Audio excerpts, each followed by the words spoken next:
Welcome to What the Sports. I'm TJ Carpenter. And I'm Brandon Perna. And I'm TJ Carpenter. And I'm Brandon Perna. I'm TJ Carpenter. And I'm Brandon Perna. And you know what? Today we're going to cover the Cubs. The LeBrons. Not the Patriots. The Olympics. And Sammy Sosa. And Jeff Hornacek. This is What the Sports. The NBA trade deadline came and went, and LeBron James saw his entire supporting cast change, which is basically what happened with the cast of Homeland. We don't know if it made it any better, but we definitely know it's different, and we also definitely know it's still too ridiculous of a premise to really take the Cavs seriously. LeBron James is still there, and the Warriors are still definitely better. And while all the nerd boys over at 538.com write 6,000 words on how the Raptors should be considered serious contenders or how the Nuggets are the key to everything in the West with 30 games left in the season, adults with fully functional brains will be waiting around for the playoffs to start because nothing is more pointless than quoting Fred VanVleet's effective field goal shooting percentage in the regular season as he heads onto the floor of the Roman Coliseum with nothing more than a fishing net. Because of course the net-trident combo is always what the final gladiator left standing was fighting with. What the fuck are you talking about, TJ? Why would anyone fight in the Coliseum with a fishing net and gum? This is a sports show, so why are you talking about Greta Van Fleet? Well, now we know there's only one fully functional brain on set. The Celtics were the best regular season team in the East last year and the best coach team in perhaps all of the NBA. They weren't even close to defeating LeBron James. And LeBron isn't even close to defeating the Warriors. Golden State is like the last boss on Dragon Ball Z. No, not Frieza, that's Toronto. No, not Cell, that's like Boston. Majin Buu, they're like Majin Buu. You know that point in the series where every character has basically been marginalized to the point of irrelevance and all you're doing is watching transition to transition between commercial breaks as you get ready to watch Goku fight the bad guy. This is late stage NBA. I don't know where to go from here. Jesus, you know how to suck the fun out of basketball. LeBron James, off the court, is using his production company to produce a new house party movie.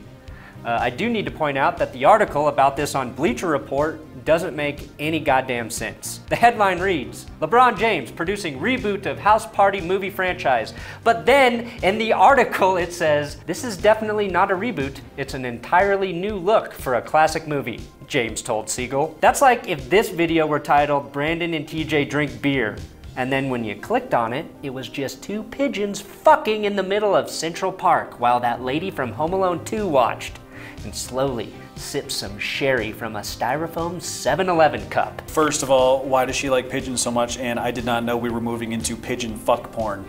It's the same reason you like dogs, TJ. She doesn't have any human friends. LeBron, of course, came up with the idea for the house party reboot, not reboot, when he was guarding Iman Shumpert last season, the guy with the house party hair. After playing OKC this year, though, James started to write a Game of Thrones spin-off about the Dothraki, starring Steven Adams. He doesn't have a reboot idea for Chris Kaman yet, but LeBron has penciled him in to play white supremacist number 3 when he finds the right movie. I saw this picture of Sammy Sosa on Twitter, and I need you to give me some context, TJ.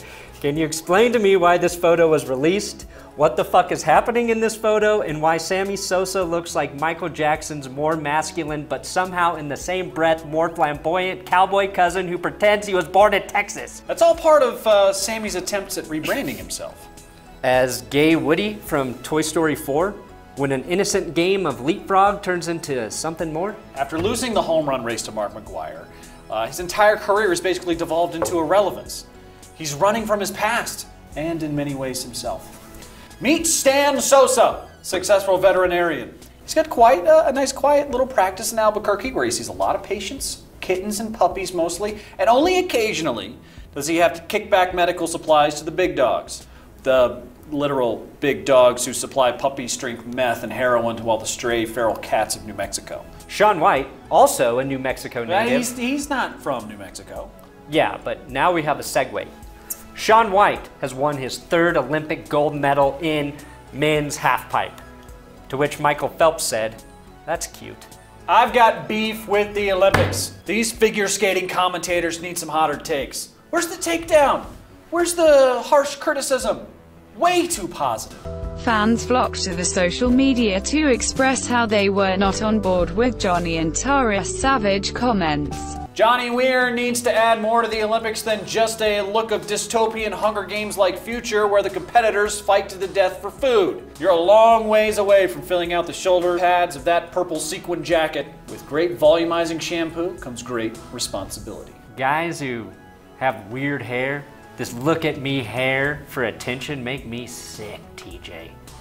If Johnny Weir is Caesar Flickerman from the Hunger Games, then Tara Lipinski is Elsa from Frozen, trapping the pair in a world of ice to counter the negative effects of global warming.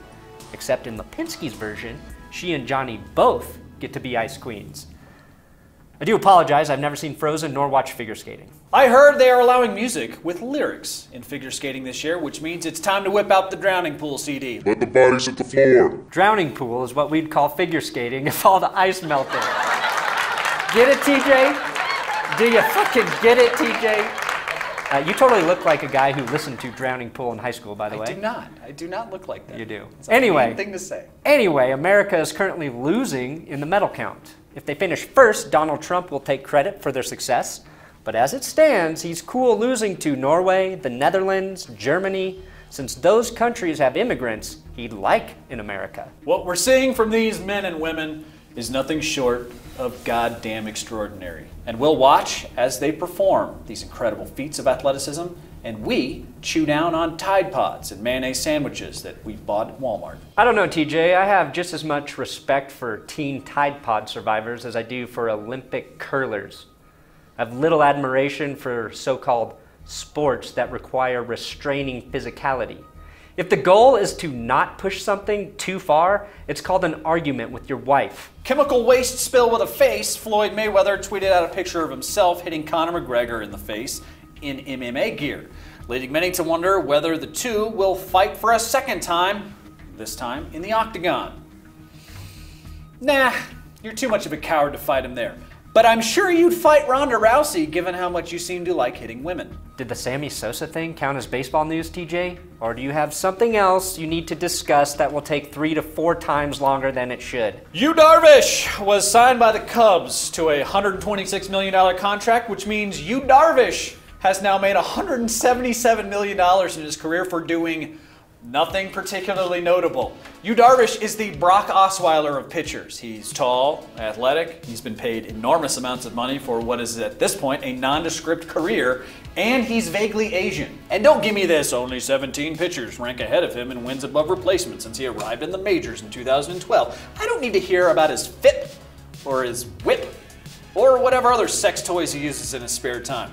What a pitcher does in the privacy of his own sex dungeon is his business. All I know is that paying Yu Darvish $126 million is fucking stupid. Now it's time for Thoughtful Reflections of Noticing. This is a segment where we point out something about sports figures or sporting events from the past that have never been discussed. TJ, what do you have for us this week? Jeff Hornacek has always looked 42. I dare you to find a photo of Jeff Hornacek where he does not look exactly 42 years old. I legit Googled him looking for a picture where he doesn't look 42. It doesn't exist. Here's him being born. That is a 42-year-old man coming out of a woman's vagina. Wow. Thanks for thoughtfully noticing that, TJ. I would personally like to congratulate Carmelo Anthony for scoring 25,000 meaningless points. His 25,000 points, almost none of which have been scored in the postseason, are about as impressive as the 900 trillion potential lives I have destroyed in shower drains across the country from coast to coast. Wait a second. You took a shower at my house last week. A mistake you'll never make again, TJ. And a mistake you'll never make again watching this show next week. Again. We did a sports show. It wasn't recorded.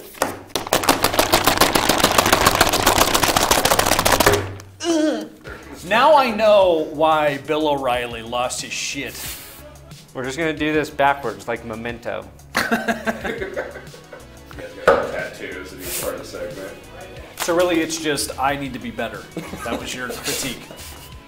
Yeah. Thanks. I just didn't want to say it that way.